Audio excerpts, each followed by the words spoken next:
If you're a podcast host, listen up, this one's for you. My name is Allie Jackson. I'm the host of Finding Mr. Height, a dating and relationship podcast that I've been doing for 4 years now, sharing my positive and practical approach to dating that's built on my own life experience. And I wanted to share another experience that I've had, my secret behind monetizing my show. It's called Red Circle, and I was just telling my colleague about how much I love their platform. With Red Circle, not only am I getting a seamless hosting experience, but I also love the support I receive in ad sales. It's not just typical ad sales either. It's targeted opportunities based on my show and my life. And the platform is super simple. You just set your preferences and Red Circle matches you with sponsors that align with your show. You can vet every opportunity and their platform gives you great analytics. More recently too, my Red Circle team has brought me opportunities outside of my podcast on social media to really augment the podcast partnerships, bring them full circle. I just can't recommend them enough. If you want to give it a try, go to redcircle.com to get your free trial. That's redcircle.com for a free trial. Hi, everyone. I'm Selene Castrovilla. I'm Pascale. And this is Life in Jest, a show where we subscribe to Chaucer's sage words in the Canterbury Tales. Many a true word hath been spoke in jest. And today we are thrilled to have Lilli McGregor, Executive Director, Communications and Operations of Election Truth Alliance, as our guest. You may recall I spoke about Election Truth Alliance, I think about 3 episodes ago, and so exciting to have the person here that can really tell us everything about it. It really is. Welcome, Lilli, and please tell us about yourself and Election Truth Alliance. Thank you so much for having me. It's great to be here. Yes, my name is Lilli McGregor. My background is political science, history, and in my real person life, I work as a civil servant up in Canada. Wow. Yes, and my role in Election Truth Alliance, I'm one of the co-founders, as well as the executive director, as you said, of communications and operations. And I usually like to define what that means, because those are 2 words that can mean a whole lot of things. Communications really just means how we talk about what we do to people and do to other people. And then operations really just means the crunchy stuff of, how many times do we have to validate the data before it goes out the door? Oh, no, I can't share a file with you effectively. How do we do it? The really basic steps of how we do the work. And do you want me to talk a little bit about the ETA and what the group is? Absolutely. Yeah. Tell us how it got started and everything about it. Absolutely. For sure. Well, the Election Truth Alliance is a nonprofit, nonpartisan organization dedicated to election integrity. And it's a group that was started in the wake of the 2024 U.S. presidential election after there were no hand recounts of major races. And as the data came in for those elections, a number of us started to identify some concerns about anomalies in the data, some security breaches that had occurred prior to the election between 2020 and 2024. And I can get into it with prompting questions, but basically there were 3 of us that came together and basically had the realization that, hey, this is bigger than any one person. We need to work together, and probably the best and safest way for us to do that is by coming together and forming an organization. And so we started sprinting, and we haven't stopped since. So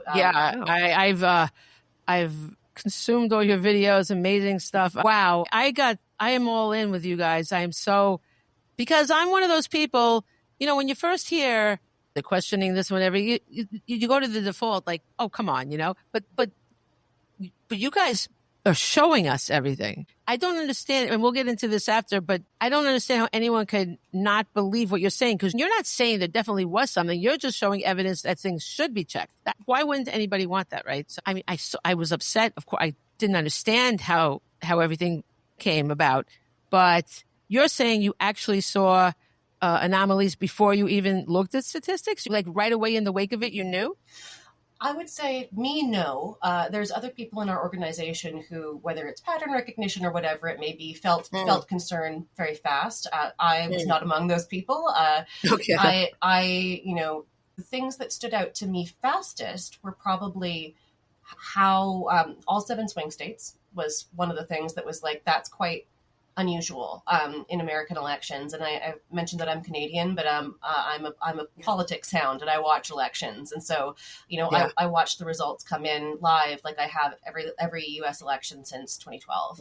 Oh, wow. And so it was already quite different from those previous experiences in some ways. But I think all 7 swing states, with the margin as close as it was really surprising. I would have been less surprised or concerned if it had been like, oh, it's 3 and 4, or it was close, but that would have seemed like it would be more reflective of the environment to me.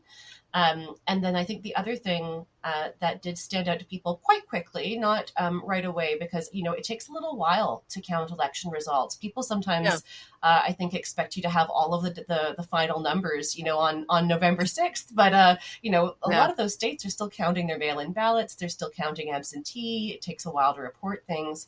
One of the earliest pieces that did sort of flag people was the down ballot difference between the votes cast at the presidential race and then at the down ballots.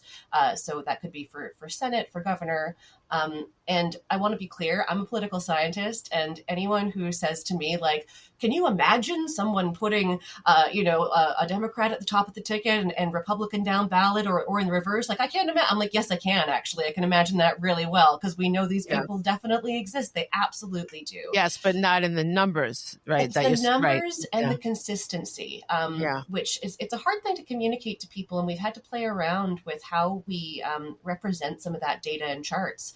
Because it really is the consistency across the board that is so unusual. Because generally speaking, when you look at that down ballot difference, and just to articulate that out to the listeners, that might be areas where maybe in one place more people voted for the Democratic Senate candidate than they did for the presidential candidate. That can happen for all kinds of legitimate reasons. Maybe that person is super popular, right? Or maybe there was like a local scandal that really affected a certain group within that area, and that reflects in the voting patterns.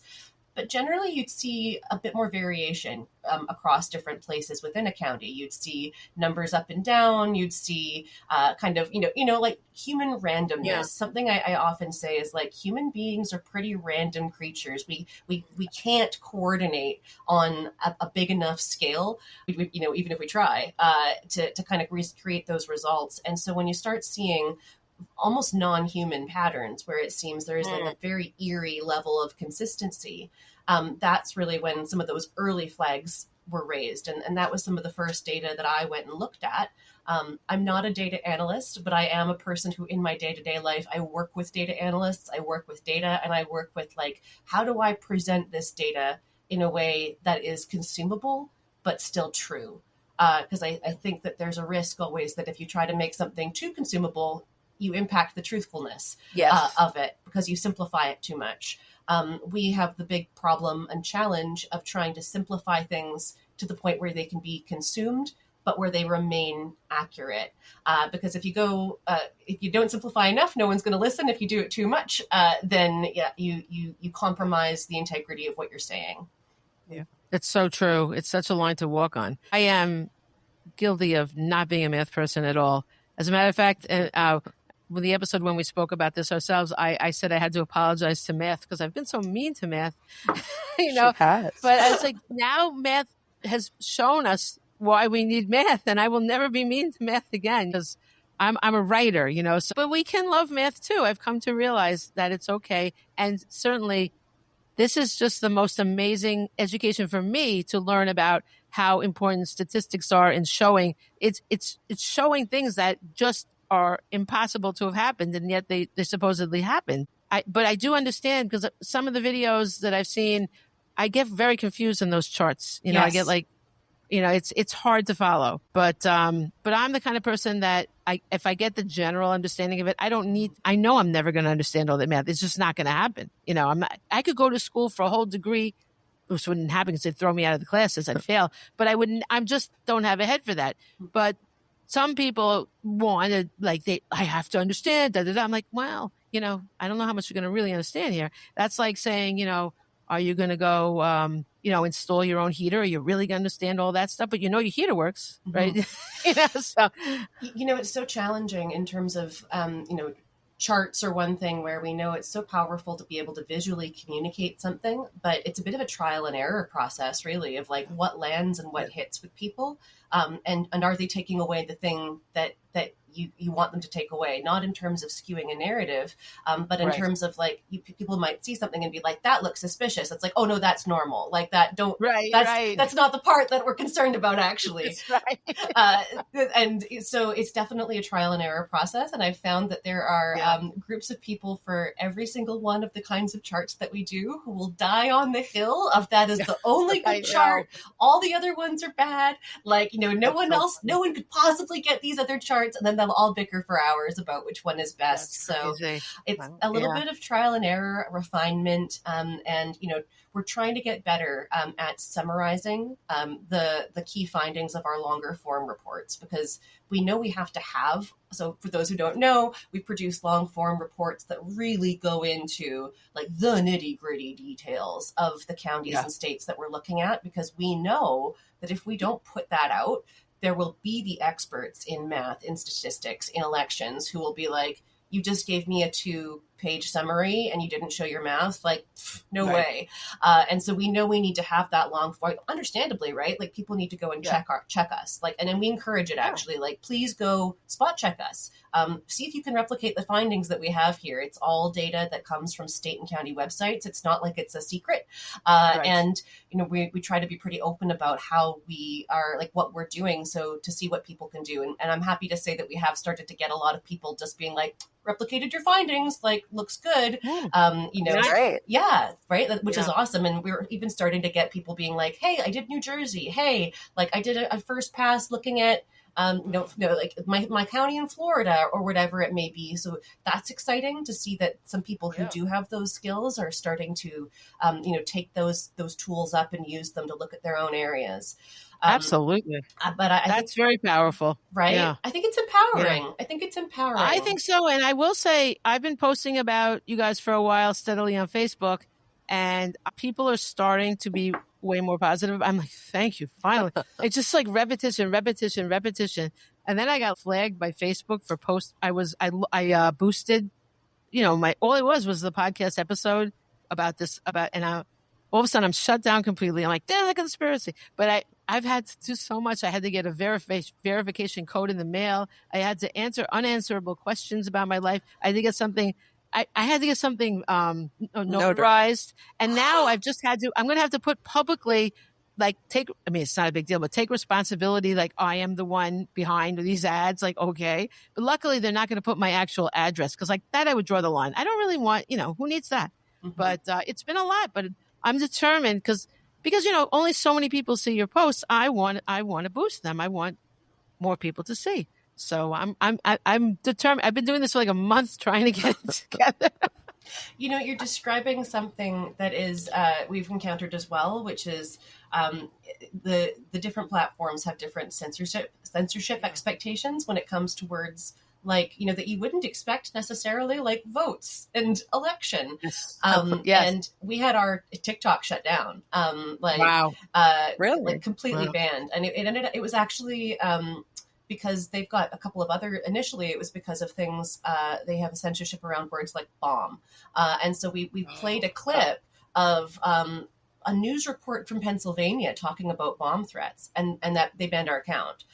We weren't able to get back on appeal, and it's like, this is the news. Like it's on, it's on the news. But we appreciate that these different platforms have different expectations and different things that we have to do. So we have relaunched our TikTok, and what we're doing is we're using it as a space to point to other areas, just because it becomes, you have to kind of learn a different language to be able to talk about these things there. So we're using it as like, hey, Nathan's on YouTube and he's just, posted some stuff about Kentucky or whatever it may be. And then you keep it pretty high level, because otherwise you really do risk like getting something notarized. That's bonkers.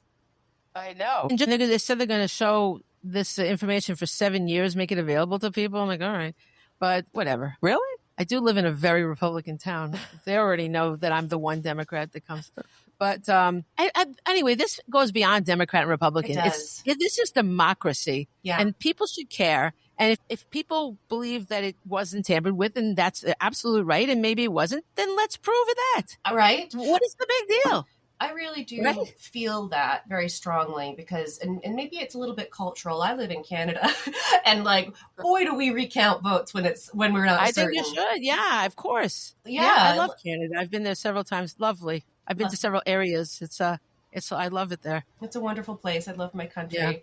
it's so And I nice. love how we Yeah. do elections. I love that we hand count our paper ballots. I I think love that's that amazing. we're not afraid to recount things because, ultimately, if you won, a recount's going to show that you won, right? Like Yeah. recounting the ballots will show that you won. Use it as a victory lap. Like, why not? Yeah. Be like, look It's at very how well strange. I did. I'm amazing. Remember how I won here? Like, Exactly. there's nothing Yeah. to fear. If you That's won, right. then there's nothing to be scared of. And I want to highlight something that you said before, Selene, which is the fact that we're not saying so and so did this and they therefore this happened. We don't know what happened, but what we Exactly. see is that there are things in the data that we can't explain that look that appear to be patterns consistent with vote manipulation. That other countries have developed methods of analyzing elections, Yes. and we're ticking some of those concerning boxes.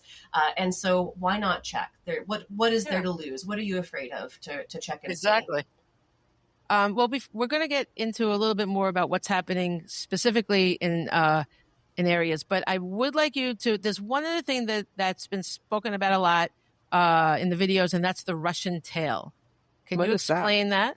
I can, and I'm going to try and do it verbally because it's something visual. I'll say the Election Truth Alliance has a YouTube channel, so you can actually watch videos that will show you. You can see all the charts and things. True. You can go into our YouTube and just search Russian tail, and you will get a video of my co-founder Nathan explaining the Russian tail to you.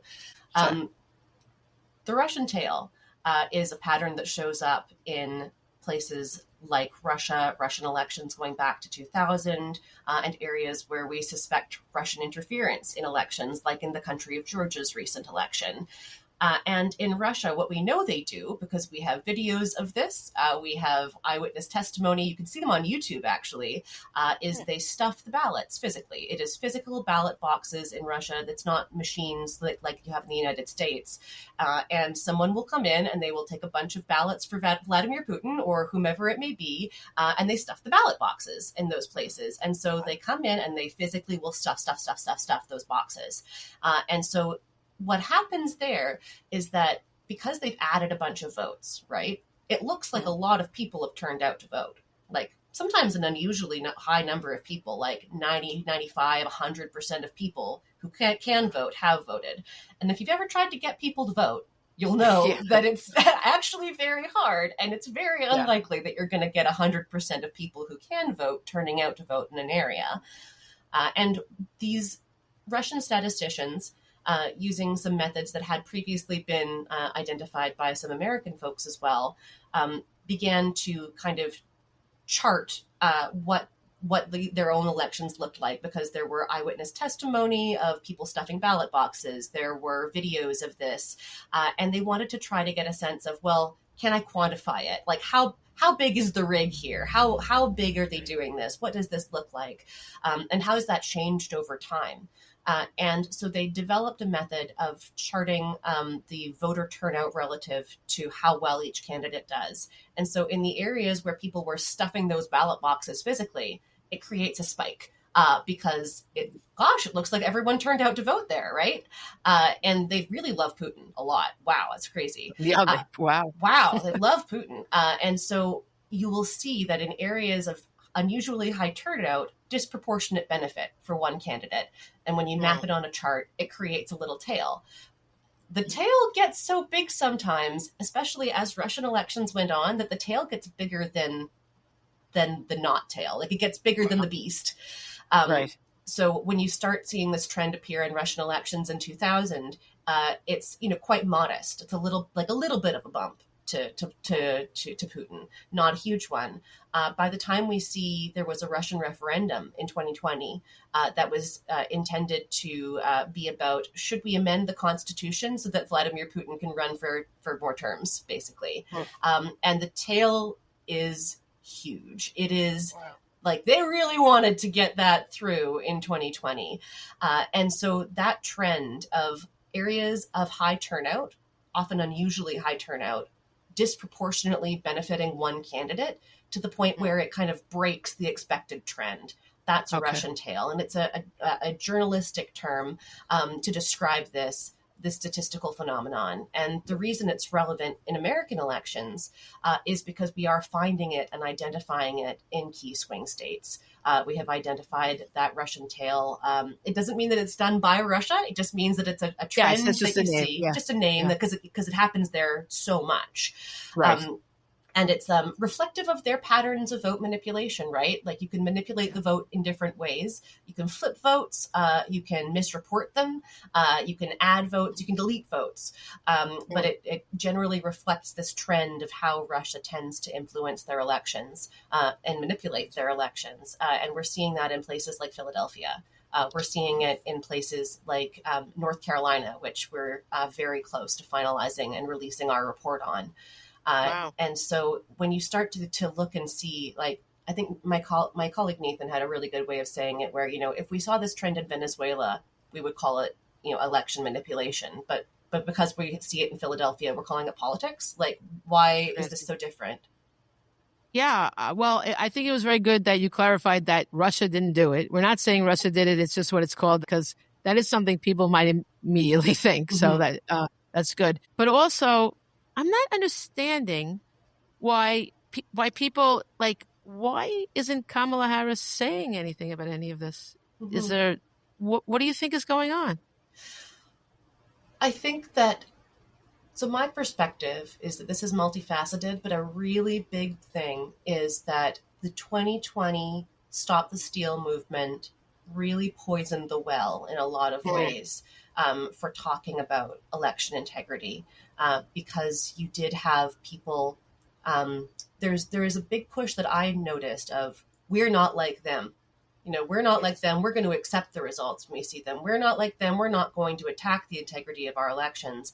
And there's a certain amount of, we want to have evidence. We want to, like, that. Absolutely. That is a good thing. However, my concern is that, are you going to give someone else the power over you to say that, like, I don't want to have someone call me a name, so therefore I'm not going to look into really serious security concerns with not just this election, but all future elections? Exactly. That's funny, because we had this conversation recently. Yeah. Do tell. Right. Yeah, because it seems almost that Trump was over protesting, so it became completely egregious, like, for us to ever question anything. It was sort of preparation for something like this happening, where he just figured whoever's planning for him, they're not going to open their mouths because they're the ones that are the good ones. You know what it is? Okay. What is that saying? When they go low, we go high. I don't think that works, because we have to, I'm not saying we go low with our tactics, but we have to check what's going on low. When you're high, you're not really looking at what's happening low. And I think we have to look. And I understand you want to be above it all, but what are you really gaining by that? We're just saying, check it. I'm not saying Kamala Harris should say, j'accuse, and I'm not doing that. I'm just saying, maybe say, hey, would it hurt to check?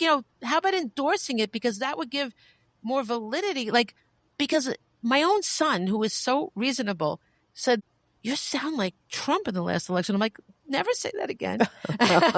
I'm like, but there are real statistics here. I took the time to watch every video you guys had. I read every article. I didn't just jump into this. A friend was telling me, but when she said it's a bunch of statisticians, I'm like, well, those people aren't into conspiracy theories. Those are the people that are going to always check everything, So I just don't understand where the Democrats are coming from, because our country is in grave peril right now. Would it hurt to check? And what about the midterms? What's going to happen if we don't check? Absolutely. And I think that there's another aspect as well that we don't talk about as much, because the first one is, as we talked about just now, there's that, we even have a phrase of, every accusation is a confession. There are common ways of talking about this, but there seems to be a protection field around the topic of elections where that fear of being called conspiratorial, that fear of being called, like it's almost used as a hand wave to dismiss things, where, sometimes it's like, hang on, you can't just say conspiracy and wave it away and then, fail to kind of look at things that are actually of grave importance. And as you say, especially for the future, for midterms as well, there is a real fear in the Democratic Party, as there are studies that show that the more confidence people have in their elections, the more they're going to be willing to go out and vote. And so I think that they have a fear and a concern that by saying we should double check, let's go audit the ballots, that we're in some way saying don't bother voting in the future, which is the absolute antithesis of what we're saying. Absolutely, that doesn't make any sense. Go vote in every election, but also but if it's being messed with, what good is that? We have to make sure the votes actually count. And that's the only thing, exactly. Oh my gosh, it is this crazy this thought of, if you say we need to double check, therefore it's like you're admitting that something's wrong. And like, well, we don't know that. Go check and see. Like, maybe there's nothing wrong at all. And can't we all go in feeling super confident about next time? But I do think that is a concern. And it may be a situation where that messaging has become so ingrained.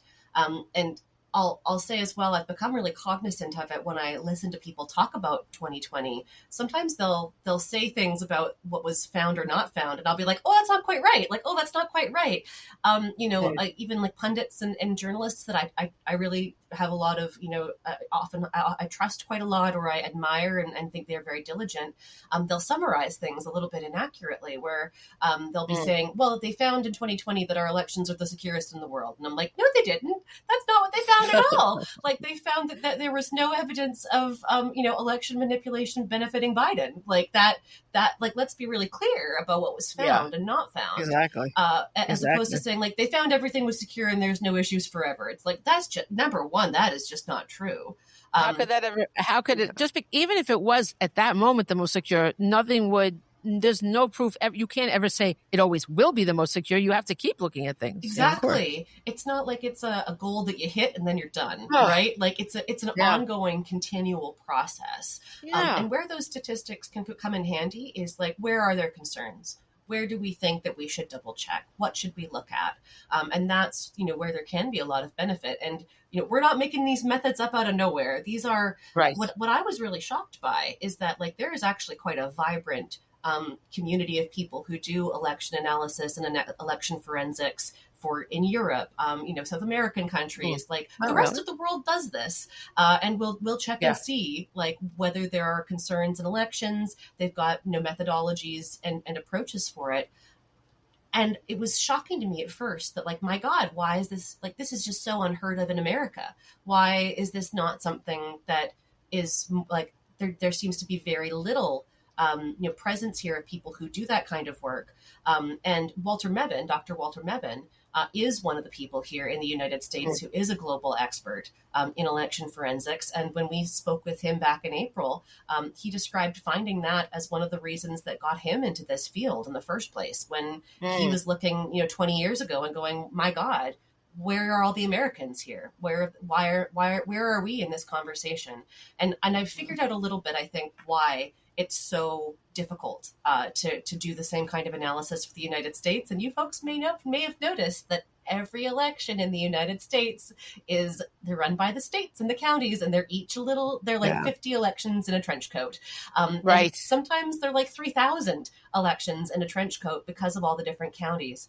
I think that your listeners would be really shocked at how much work from how many people with extraordinary skill sets it is taking us to get the data and get it analysis ready in order to see it and clean it. It's not like we just, in my country, you can get that the data for the whole country from Elections Canada and you're done. Like, you got it. Right. It's a months-long process, very labor-intensive for the United States because of how those elections are run and because there is no requirement or agency that collects all of that information to make it analysis ready. And so in practice, that could be months or years long effort for one person to do. But it does mean that this is a chance for us to take some of that expertise and refine that data down and start using these methods that are used in other places to examine US data as well. Wow. Yeah, I never thought about that, but if the fact that everything is so separate down to the counties, that sounds like too many cooks. Yes. Yeah. Well, and it's high risk too. Like, there's a really good... So many pieces that could be messed with without anybody noticing, especially on the smaller levels, for sure. And some people will say, like, well, our elections are secure because there are so many different processes, it would be very hard to compromise them. And it's like, sadly, no. And there's a really good expert testimony from a man called J. Alex Halderman, who is an expert in election security and machinery. And he clarifies in testimony to a bipartisan committee of the U.S. Senate Committee on Intelligence about this. He says, like, having this be so... disparate just means that bad actors can target the places with the weakest security and go and hit there, right? Like, it's not as though it means that everything is a Rubik's Cube. It means that you go for the low-hanging fruit.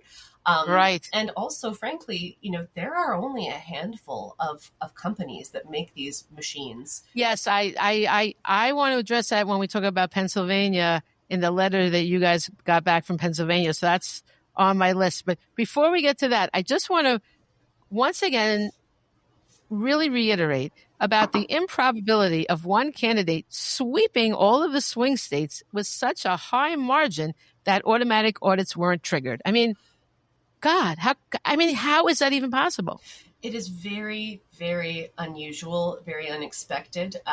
So when we were looking into this, I'll give you a little bit of the behind the scenes of how we were like looking into this and seeing it. We wanted to know, like, when was the last time that this happened, that one candidate like swept the swing states? And for a little while, we were thinking that it was 1984.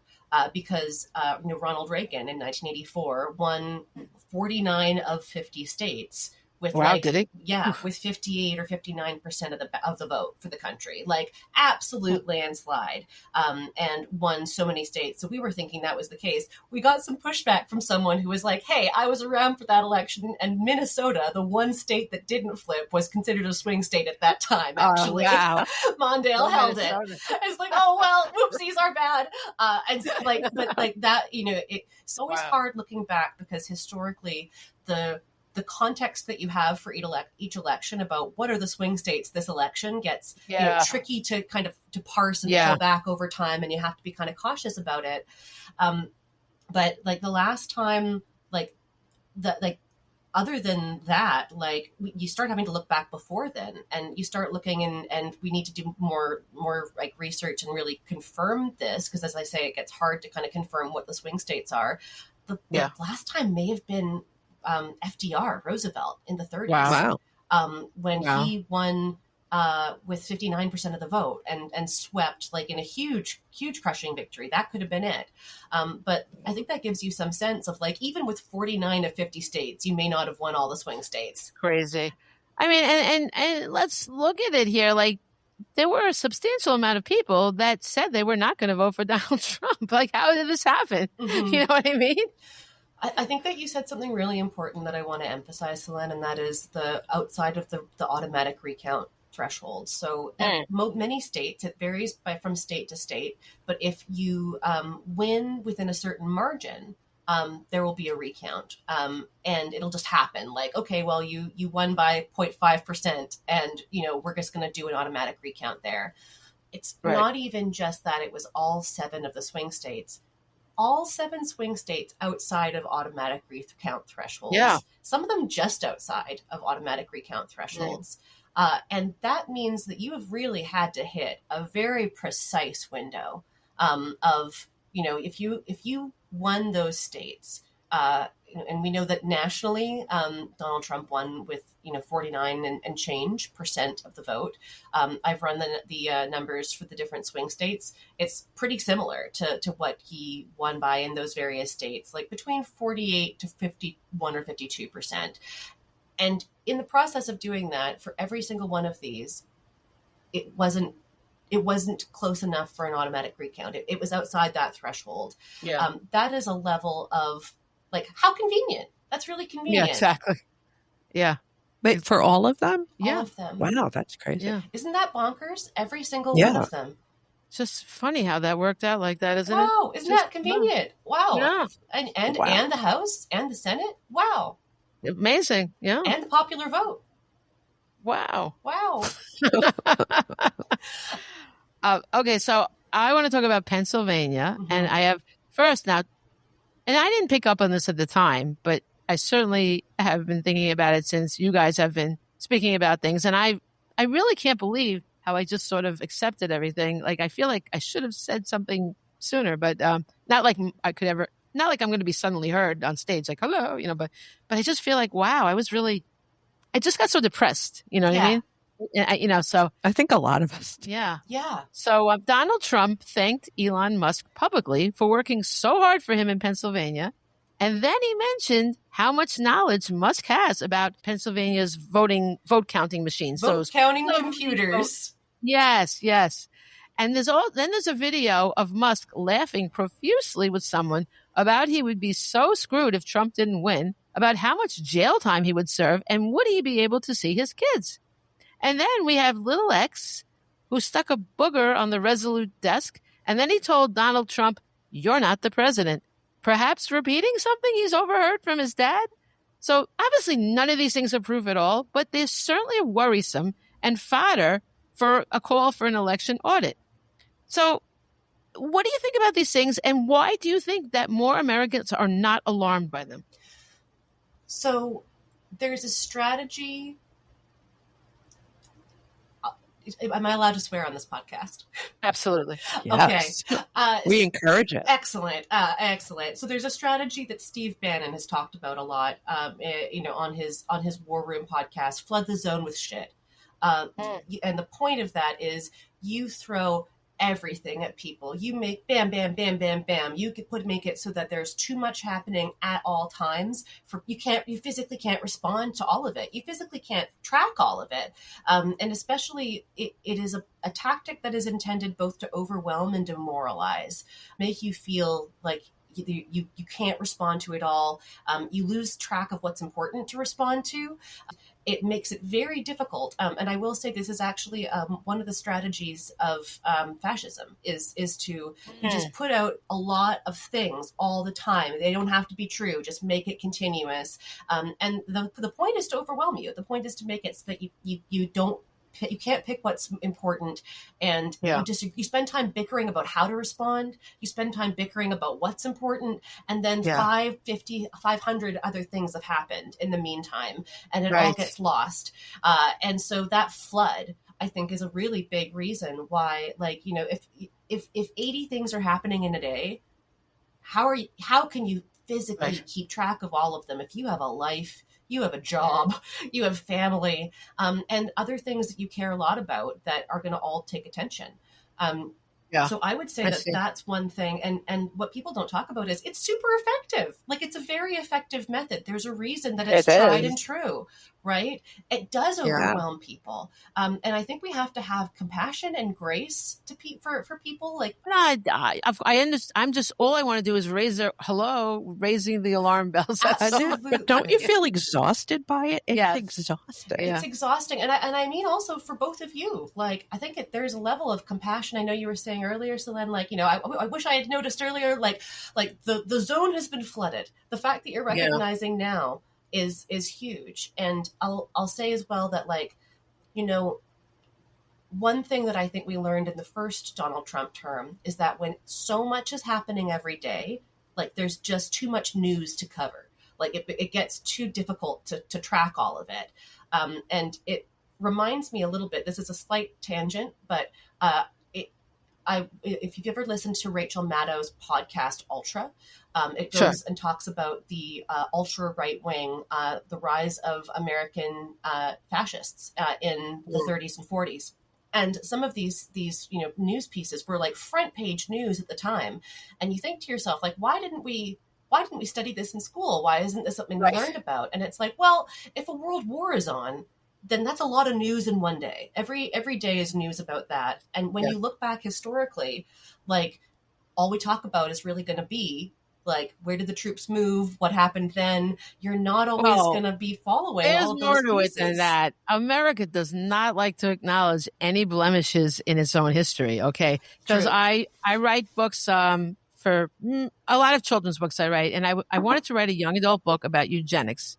I mean, I couldn't even believe, did you know that the Germans got the idea for eugenics from learning from us? I mean, what? You know, like, I was shocked when I read that, but I can't get a book contract for this. You know, I didn't learn this in school. No, young people are not learning. There's no shame in things we did, but we have to know them so we don't repeat them. I mean, it's crazy. And my country is not exempt. Germany got a lot of ideas about, controlling populations from Canadian residential schools dealing with First Nations people. Yeah. Apartheid South Africa as well. They were like, inspiration, let's use these tactics. Like, isn't that all? Yeah. The worst kind of inspiration. But I will say as well, I want to dig into what you mentioned about the vote counting computers, and I'll maybe share with you how that came to our attention. It was the day after we published our Clark County, Nevada report, our very first report as the ETA. Oh, wow. The ink, metaphorically, is barely dry on this webpage that we have just got live. And Nathan had traveled to DC to connect with Lulu from Smart Elections, which is another election integrity organization that we share information with and collaborate with at times. And they were doing a live stream together. And so we're all focused on the live stream. We've just got this report up. It's all there. And the very next day, we start getting all this like explosion of notifications. It is the pre-inauguration rally that Donald Trump is at. And that is where on stage, Elon Musk knows those computers better than anybody. All those computers, those vote counting computers. And we won Pennsylvania like in a landslide. So thank you. Elon. And it was one of those, at the time, I remember just being like, my God, I know. My God, we had just put out the Nevada report, which was basically had a big section of us saying we're concerned about the tabulators, the vote counting tabulators being potentially compromised. And so, having that quote be out there, it was exasperating, but also very validating because it was like, well, this is another piece of circumstantial evidence that says that we should maybe be concerned about the counting. But what I will add that it did too was that it broke through to people in a way that other things hadn't up until that point. Hearing those words from Donald Trump himself made people who had previous to that been very reluctant to even contemplate anything could be wrong with the integrity of the elections. A portion of those people snapped out and were like, hang on, like, what just happened? What did he just say? Why is he talking about vote counting computers? What does that mean? And if you look back, there's clips from before the election of a similar Donald Trump saying Elon Musk knows these vote counting these computers so well. You bring in a box and he's like, oh, I know what that one is. It's this or whatever it may be. And it's like, why do you have vote counting computers? That's not anything you would do for training. And obviously these are just offhanded remarks, but I do think that there is it adds to the body of context, right? Absolutely. It adds to the body of context about behavior. How are people acting? There's an expert on authoritarianism called Ruth Ben-Ghiat. And I remember watching a report where she was speaking and saying it's very interesting watching the Trump regime administration after coming into power and how fast they're moving, how quickly they're moving. And the phrase that she used was something to the effect of they're acting the way that people act after a coup. Like they're acting the way that people act after a coup has been done. And then she paused and went, which is strange because that didn't happen here. They won an election. They came into power fairly. Yeah. And I'm sitting there watching my screen, like wanting to pull my hair out a little bit because it's like, let's double check that. I want to make can we check? I want to make sure. Yeah. Well, that is true, though. That does remind me of a coup. Now that you say that, they have, the rapid destruction of everything.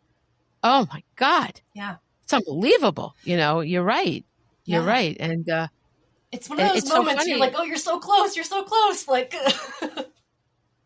I don't get it. I don't get, but I mean, people are rightly so upset about him being on the Epstein thing. However, I will say, like, I think we knew that already. I don't think it was new news, and like, so what, there's more reason. Why don't we check to see if these ballots, this is something we can actually do. This is something, so, anyway, so let's talk about Professor, I'm still confused about his name. Right? Mebane? And if I may, I'll add one thing before then, which I think is just a good segue between these topics. The fact of the matter was with that Pennsylvania, we won Pennsylvania by a landslide, those vote counting computers. I'll be honest, we had not intended to have Pennsylvania be our next state after Nevada. Interesting. That was not our goal. It was number 6 of 7 on our list. Wow. And the reason was because it was so chaotic on election day. There was a lot of chaos. There were bomb threats across Pennsylvania. There were machine failures. There was a lot of chaos in the data. And we looked at it and went, God, that looks difficult. Let's start with something that looks a bit easier, just like to ease ourselves in, get the capacity built. Right. We were looking at other states to do. And then, and then he gets on stage and says, vote counting computers in Pennsylvania. We all look at each other and we're like, I guess we're doing Pennsylvania next. Wow, that's so funny. Right? I wonder, do you think he was trying to like just brag in the most way he could that he had done this? Or, what was going on in this man's head? What's error going on in his head? That is a bigger question than any of our pay grades, I think. Yeah, I guess we're going to need to dig up Freud for that one. I know. We did end up having to go into Pennsylvania then. And we made a decision to do that. We could have not. But what I knew and believed was that if we did any other state, we were just going to get endless questions about but what about Pennsylvania? What about the vote counting computers in Pennsylvania? We were just, any other state was going to be diminished in attention because people were just going to be wanting to know about Pennsylvania. And so we had to dive in, and it took some time. I'll be honest. There was a reason that was lower down our list to parse through. We had to sort of, it was a different methodology that we had to sort of learn for Pennsylvania because they report their content by precinct versus Nevada reports their content by machine. So we had to kind of learn how to do that differently. But ultimately, I'm really glad we did. I think it was a good, I think that everyone would have been clamoring for Pennsylvania if we hadn't. And B, we learned a lot. We kind of initially went in being like, this is so chaosy, I can't even tell, maybe we're going to look at this and the answer is going to be, it looks fine, I don't know what he's talking about. But as we dug deeper, as we found certain precincts to focus on, our alarm bells went off like wild. We realized that there's 3 different metrics on which this is giving us concerns here. And so we did that analysis. We put out our Pennsylvania report. We called it was 3 counties in Pennsylvania because we felt that if we just said this is Pennsylvania, people will be like, excuse me, this is 3 counties in Pennsylvania. This is not actually all of Pennsylvania. We focused on Philadelphia, Allegheny, and Erie counties. And the reason for those 3 being the targets was because Philadelphia and Allegheny is where Pittsburgh is. Those have the largest amounts of votes of the counties in Pennsylvania, of which there's 67. And Erie has the 5th largest, but it's a bellwether county. And what a bellwether county is, that means that it is renowned for voting in alignment with the state. So it's sort of where Pennsylvania goes, so too goes Erie County. And so what we noticed was that we noticed that Erie had some very dramatic trends in it, and we didn't know why at first, and looked into it. We were like, is this a bellwether county? And we looked, and it was. And so in our minds then if you had a bellwether county and you knew people were going to be looking at it to see and make sure that it matched, you would probably put resources there if you were trying to manipulate the vote to make sure that it lined up with whatever the statewide outcome was. So that's the rationale for those counties. We put our report out. And then, as you mentioned, I'll let you transition into Dr. Mebane, but we ended up going to him to be like, hey, are we crazy? Can you we want to talk to an expert who has been going over these pieces of information. And I'll maybe let you provide that intro to Dr. Mebane so that I make sure I answer the questions you want to answer. That's really, I'm so impressed by I want you to explain what he did, because he insisted on doing his own work, of course, but then he looked at a bunch more than just the three, right? Didn't he look right? So first tell us.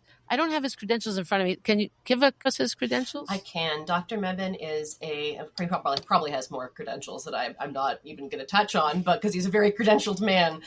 Yes. But he is a professor of political science and statistics at the University of Michigan, and he is a world-renowned leading expert in election forensics. And that's the term for looking at election results and seeing what you find in there. Does anything look weird? Does anything look like it deserves additional? Are there any Russian tails? And he has his own particular method called e-forensics. He would say, he's like, I have a professional disagreement with other people in this field. I think my method is best, but of course I do. It's mine. Like, I made it. Fair enough. And so he has developed a method for looking at these election results. And it involves a lot of different inputs. It's very dense. He is an academic through and through.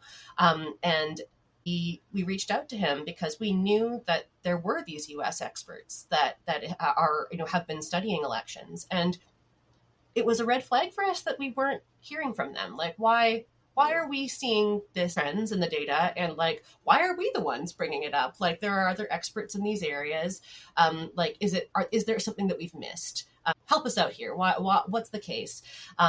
Yes, absolutely. He insisted on doing his own analysis, as any good academic would do. It's not just like trust ours, go and do it yourself. Yes. So we worked with him. We provided the data that we had for the 3 counties. And all of this is just data taken from the 3 websites for the counties and the state of Pennsylvania, and then cleaned up into a format that's easy to analyze. So that doesn't mean that you're changing anything. It just literally means you are taking usually like a spreadsheet or maybe like a PDF that someone's done. Like, that's hard to run your analysis on. And you're taking the content there and you're putting it into a spreadsheet so that it's all aligned and it's nice. And then you can run those numbers and hit yourself. And he ran the numbers first for those 3 counties. And while he was doing that, we were frantically pulling data from the rest of the state and making sure that we had what was needed in case he might want to look at the rest of the state as well. And sure enough, it was probably one of the most validating moments of all of our time working on this, was getting that first report back from him and seeing the trends that he was identifying, and that this was not, he was very skeptical when we talked to him at first. He was like, I've told a lot of people disappointing things, that like, no, your candidate just lost. And we were like, well, we're prepared to hear it. Like, we're not batting for any particular candidate. We're batting for democracy here. So like, do your worst, do that analysis. And when he came back and indicated that, yes, he was seeing very concerning trends in those 3 counties, he had a quantified amount of votes that he felt were suspect, and then asked to see the rest of the state, to take a look at the rest of the state. So we were able to provide that over. We had to work with him a little bit on like finessing and making sure that we had the accurate data. Again, all of the different counties do it differently, and some of them like to be special snowflakes that do it in a very special way. But we were able to work with him and get him that data, and then he ran his e-forensics approach for the whole state. And was able to get that back to us. And I think that we are a group of people that really values expertise, that really values, like, we love a double check. Honestly, give us a triple, a quadruple, a quintuple check, please. But probably like, and having that come through and say, yes, there are concerns here. It's even better to have an expert use their own method that they developed and find similar concerns.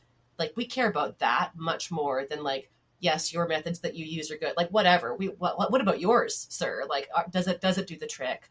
And he's also run a preliminary analysis for North Carolina as well. Oh, wow. Has that has not been released, right? No, we've been sitting on it in order to kind of have it come out at about the same time. He gave us permission to put that out. He hasn't linked it on his website, but he did give us permission to share it. So before we launch the North Carolina analysis, we're going to be reaching out again and saying, just to confirm, are you still good? Wow. Do you want us to put it on the website? Wow. Do you want to post it yourself? What's your comfort level? Very exciting. Yeah. I have a question. Yeah. How many of you are there? Like, how many people are working with you? There's over 50 of us now.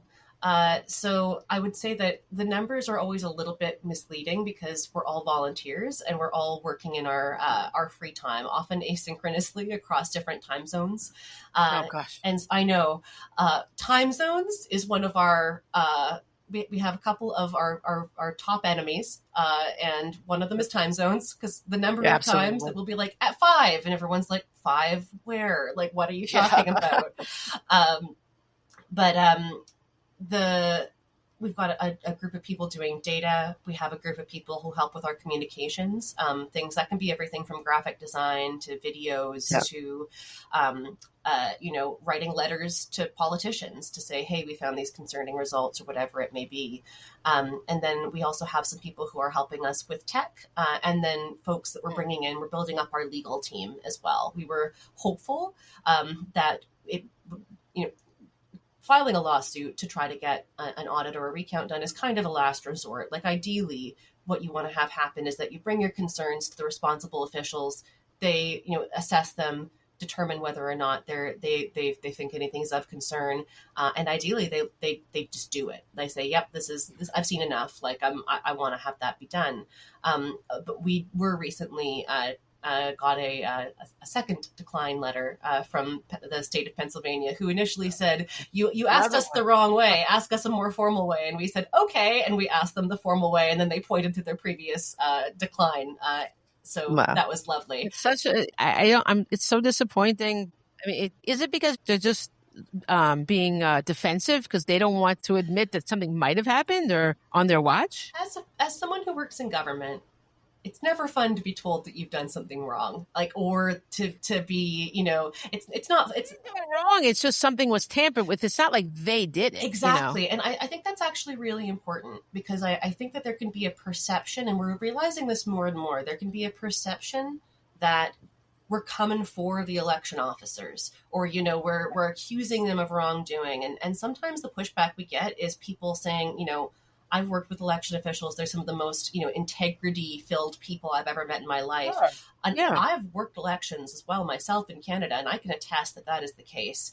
And what I really want to communicate is the fact that, we do not want, there are so many ways that you can manipulate an election in the U.S. system that you would have no idea.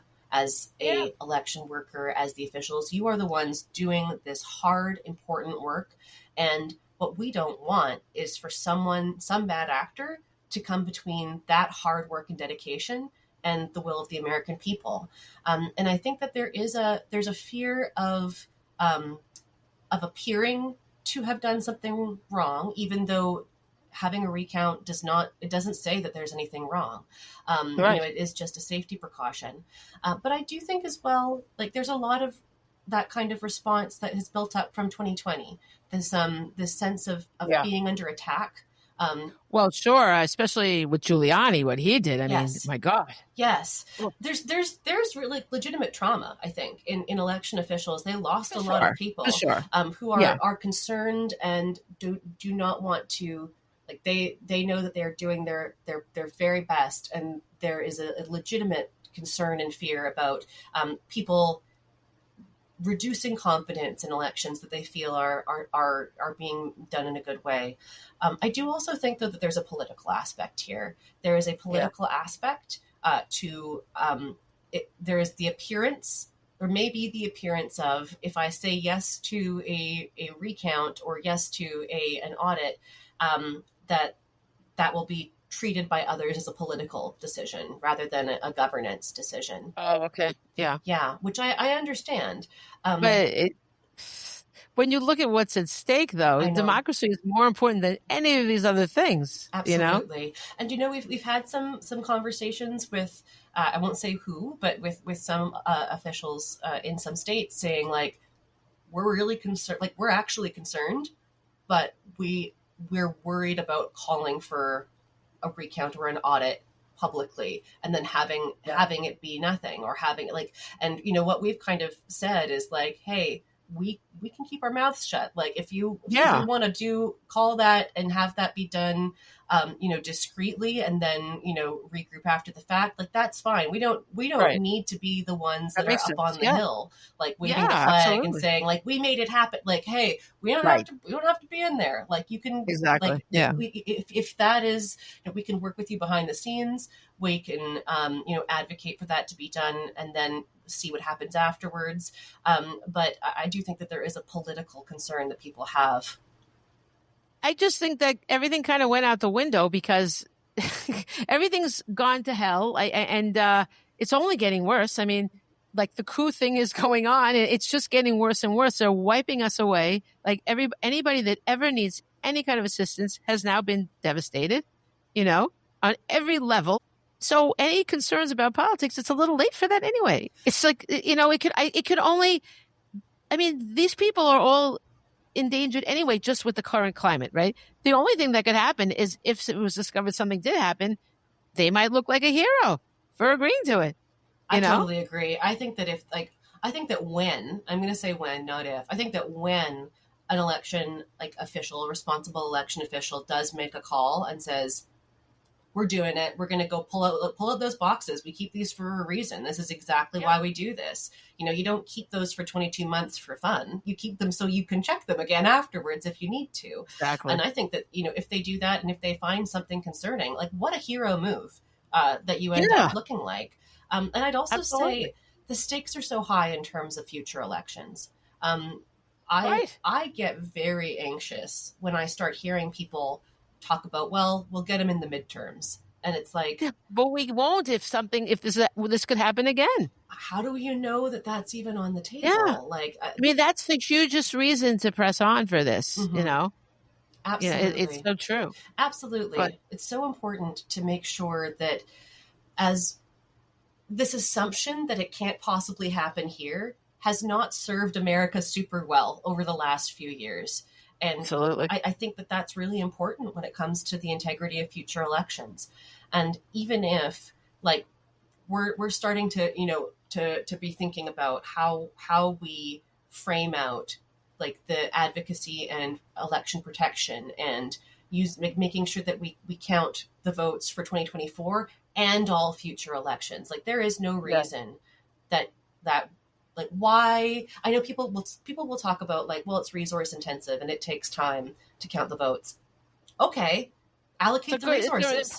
It's an important thing to put resources toward. I mean, there's many things that we spend money on that are, I mean, I'm not saying there's validity for everything, but on the scale of things, I would think our democracy is one of the number one things, if not the number one thing to put your resources toward. Absolutely. And it affects all the other things too, right? Like if your democracy is compromised, it's compromised all the way down. And whenever anyone says it takes a long time, I go, does it take 4 years? Like, I mean, come on. It's ridiculous, and I had so many negative people when I initially started talking about this on Facebook, and somebody that's widely respected in my community, like a leader, he was like, no, it's a waste of time. I'm like, well, what if George Washington said it was a waste of time to go against England? We're never going to win. I think it's a waste of time if it should be investigated. What's a waste of time? What are you doing with your life that's so important that you can't do? Like, I'm not personally asking you to count the ballots. Roll up those sleeves, get going there. I just don't get it, it's very strange. But our country is built on things that many people would have considered a waste of time, but we did them. Mm-hmm. I write books about George Washington. He stopped his officers from committing. They were going to storm Congress and do a military coup at the end of the war. He stopped them by putting on a pair of glasses and showing them how much he had sacrificed That's a short description of a poignant book. It's about the Newburgh conspiracy, but it's something that a lot of people don't know about. But this man never gave up. Everything was, quote unquote, a waste of time. Everything was such a long shot. This man never gave up. We would not be a country without George Washington. We need our George Washington now, and maybe those election officials are going to be like George Washington, like the ones that agree to it, like we need somebody that really values our democracy over what they look like, over what could be any appearances. The democracy comes first. And I got to say that the biggest hero here is the American people. You have the potential to be the biggest heroes and be your own heroes, because I truly believe like no one can save you except yourselves. And no one, that the being able to continue to amplify this message to one thing that we learned is that, from Lulu at Smart Elections is that one of the challenges of election integrity work is that people really care about it once every 2 years and then they stop caring about it again. But we need to keep pushing this every minute of every day, for the next little while, and need to make it so that demand for election integrity, for common sense checks and balances to make sure that the results are as they, like the reported results or the results that were cast, are taken and done in future elections. And I do truly believe that like even dictators care about public opinion. One thing that I'll say is like there's a reason. Like why does Vladimir Putin hold elections if they're rigged? I was thinking that when you said it, actually. Yeah. So why do you think he does that? Why do you think he does that? You're right. He cares about the appearance of it. He doesn't want to just be out and out a dictator. Modern fascism uses elections for legitimacy management. You point to your elections. You point to what a good job you did. You swept everything. Everyone loved you. And you point to that, and it's about legitimacy. And I think that we sometimes don't think about things that are intangible as being important, but like legitimacy is actually really important. Are you legitimate? If that can be the difference between people following an order or not, if they think that you're a legitimate leader. We don't think about morale very much. When I started to get involved in this, I felt like I looked over at my neighbor in the United States and just saw them like face down in the mud as the tank was rolling towards them. It's like, oh my God, get up. Like the lack of morale leading to this despondency that is understandable but dangerous, because then if that is exactly what we've been having, this despondency. Yeah. And people are like, oh no. And they love talking about, not, they don't love talking about it, but they vent about all the horrible things that are happening. I'm like, well, we could actually be doing something. We could actually be advocating for a paper ballot recount. Exactly. That's a positive thing that we can do, which will raise our morale and only help. Exactly. Let's do this, Raises morale, helps make sure that the future elected officials are legitimately elected by the will of the people. And those things important. Like morale, like legitimacy, like it sounds so wishy-washy, but like I promise that those are actually like there's a reason that morale is a military resource, right? Of course. Yeah. Well, we can see it. We can see what's going on with morale. It's clear. I'm sure the only people making money around here are psychologists. I know we're running long, but I did want to mention about the paper. About you guys wrote a letter formally asking for a paper ballot audit of Pennsylvania's 2024 results, and then in May 25th, 2025, Jonathan Marks, the Deputy Secretary for Elections and Commissions, who handles the elections and commissions for the Department of State in Pennsylvania, denied ETA's request for a paper ballot audit. And he wrote, "Your allegations of vote manipulation in the 2024 general election in Pennsylvania are unfounded, and voters can trust that Pennsylvania's elections are free, fair, safe, and secure. I am committed to ensuring that is always the case." So he's saying this, but he is not in any way proving that that's the case, right? And then this was from a video that I watched Nathan share, so people can go and look at that video on the ETA site on YouTube, and you can see the letter, and there were certain things that really weren't true. Like it said, the machines are supposed to be tested on a state level and by the individual counties. The counties the counties each submit a document certifying that they checked the machine. But in Cambria County, they had issues with the paper ballot scanning, and then they had a problem producing their certification that they had checked 125 scanners. And they finally did produce the document, but they found in emails from the previous county election director, which said that the central count machines were never tested, and they only tested certain machines. Yep. So this document may not even be correct. And so if this is true of one county, how many other counties is it true of?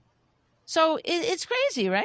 Exactly. Well, and I think as well, it's always frustrating when someone gets back to you with like canned messaging when what you've provided to them is evidence to the contrary. When you're saying like you did 2 audits and one of them isn't sufficient and the other one is of the state treasurer raise, and they get back saying we did 2 whole audits and here's what they are. It's like, I know that you did, and neither one of them would catch this. They ordered also 2% of it is insane to think that that's adequate, and you're not. I mean, it's and the governor, he's a Democrat in that state, and maybe I was like, was he mad that he didn't get picked to be VP? I don't know, but I don't know what's going on. But I guess it is probably he doesn't want to look like the person that's going, that's questioning and that kind of thing.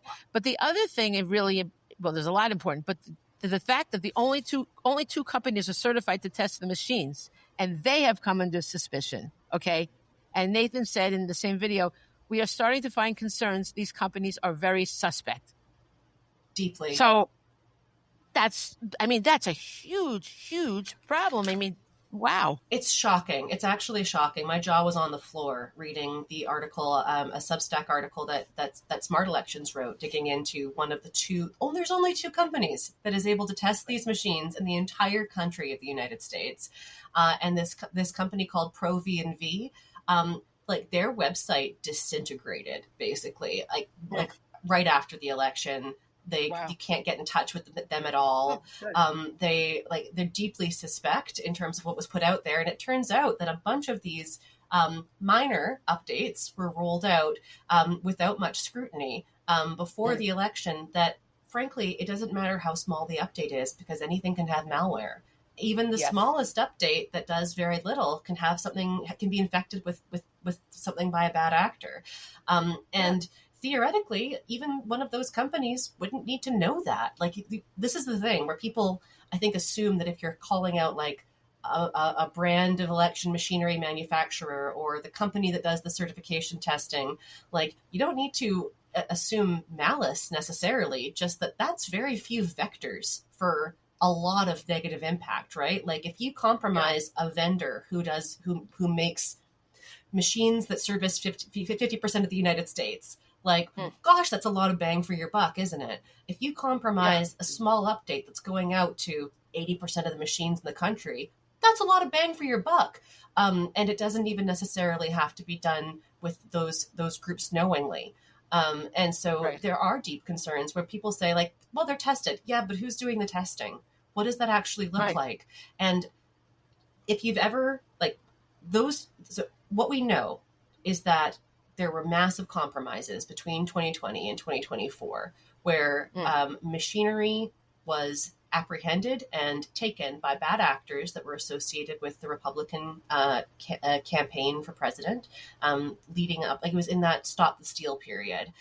And there were people who had access to those election management system software and hardware, the tabulator hardware and software, voting machine hardware and software, lists of sensitive pieces for 3.5 years. And if you know a hacker and you ask them, hey, what could you do with machinery if you had all the software and the hardware for 3.5 years? Like, what could you do? A lot. They can do a lot. Yeah. Absolutely. Yeah. So how are you guys handling that? Like, how do you find out more about this? How do you prove anything here about the companies? Well, I'll be mindful of my words about exactly what I speak to here, but there are several avenues that you can take in terms of getting audits and recounts done. to hand audit paper ballots, one way is going through asking nicely and providing your rationale and making a request of the responsible officials. And we always want to start with that for several reasons. One of them is because it's better practice. It might be faster. And if you go through that the nice way, they might give you more than if you go, other methods. What is it? The thing about you get more things with flies with honey. That's it. Yeah. And the other reason why we always start with that is because if it is necessary, if those avenues get exhausted and instead we have to take another pathway, for example, going through court, because you can if you can make an argument to a judge, for example, for the rationale and the necessity for a hand audit, that's another pathway. And if you do that, then having the records that show you have gone through all of the normal ways of doing things is very important, because otherwise what you can do is you can show up guns blazing and they'll say, well, did you ask? No? Well, go back, get out, go ask and do that way then. So I'll say that we're exploring options in Pennsylvania right now for how best to proceed. And I'll also just add that we did put up a posting the other day looking for some people with paralegal expertise who have some experience and expertise in preparing legal documentation. So that's something that we're looking for as we build our team out. Excellent. And there was one other thing that Jonathan Marks's letter asserted, that the machines are never connected to the internet. And Nathan pointed out that this doesn't need to occur in real time. The tampering can occur in updates. But he also revealed that some of the machines do appear to have modems that operate in real time. Yep. So this whole thing, it's like, so I'm so grateful to you guys for doing all this. I am supporting you, and I'm finally going to be able to boost my post. This I'm going to share wide out. We're going to do whatever we can for you. And can you tell people where should people that are impassioned about this, where should they put their efforts? What should they do? Absolutely. You can find us at electiontruthalliance.org. We just recently updated our website. Same name as before, but with a new fresh coat of paint. We have on there a donate button that is predominantly focused on raising funds for legal action and audit seeking where necessary. So you can donate, you can sign up to volunteer if you've got a skill set that you think may be of value. We do flag a couple of skill sets now and then about like, hey, we're looking for people with GIS and mapping skills. We're looking for paralegals, whatever it may be.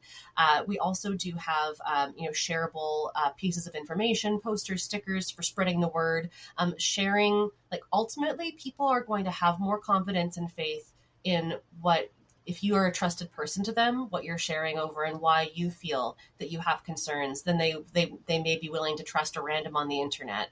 And so, reaching out to people in your life, planting the seed, sharing what your concerns are, and especially in that looking forward manner where you want to make sure that future elections are secure and taken care of, and that you can have that great confidence. Like, let's work together to ensure confidence in future elections. I would say that that's one of the most important things that people can do, and it doesn't cost a cent. Exactly. So much of this can be done and only can make you feel better for doing it. Yes. My morale is way up. I mean, my anger level, I may need to get more medicine for my blood pressure, but I feel at least I'm not like distraught. I'm not like laying on the floor in despair. So thank you very much. We always end our show with quotes. Mm-hmm. So I have, do you want me to start?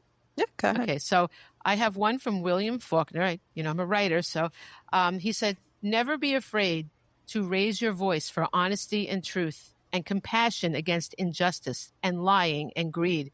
If people all over the world would do this, it would change the earth. And then here's one for our young people. Kurt Cobain said, young people. Well, okay, you we're all young. I guess it's for everybody. I rephrase that. It's for everybody. The duty of youth is to challenge corruption. And then my last quote is from Jacob Bronowski, a brilliant and renowned mathematician and philosopher who is best known for developing a humanistic approach to science. And he said, Has there ever been a society which has died of dissent? Several have died of conformity in our lifetime. And go ahead. Nice. I'm going to start with Robin Williams. Okay. Do it. It's kind of sassy. People say satire is dead. It's not dead. It's alive and living in the White House. And the next one is John F. Kennedy. Let us not seek the Republican answer or the Democratic answer, but the right answer. Let us not seek to fix the blame for the past. Let us accept our own responsibility for the future. Nice. And is it Marcel Proust? Am I saying that right? Yes. Okay. The only real voyage of discovery consists not in seeking new landscapes, but in having new eyes. Nice. Let's all have some new eyes and look at this. Let's look at some ballots. Let's look at some ballots. Yeah. So thank you so much, Lilli. Thank you to our listeners, and let's go. Okay. Thank you very much for having me. And to quickly quote a non-admirable person, but who has said some interesting things. It's not who votes, it's who counts the votes, from Joseph Stalin. Oh, Wow. Yes. What an interesting person to say that. What an interesting Love person. it. Thank you very much for having me. What an interesting person. Yeah, That's a great quote to end on. that is. He's an OG, huh? In many ways. All right. Thank you, listeners. Thank you so much. Thank you. Bye.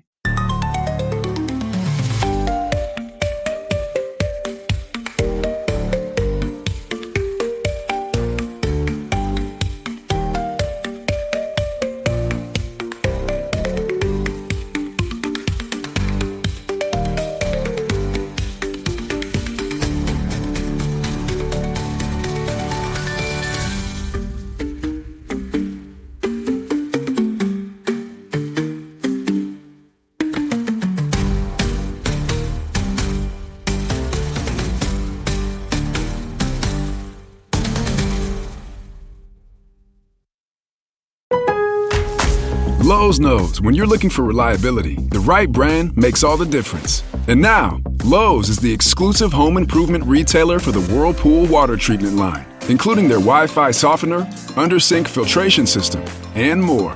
With Whirlpool's proven performance and our everyday low prices, better tasting, better quality water is within reach.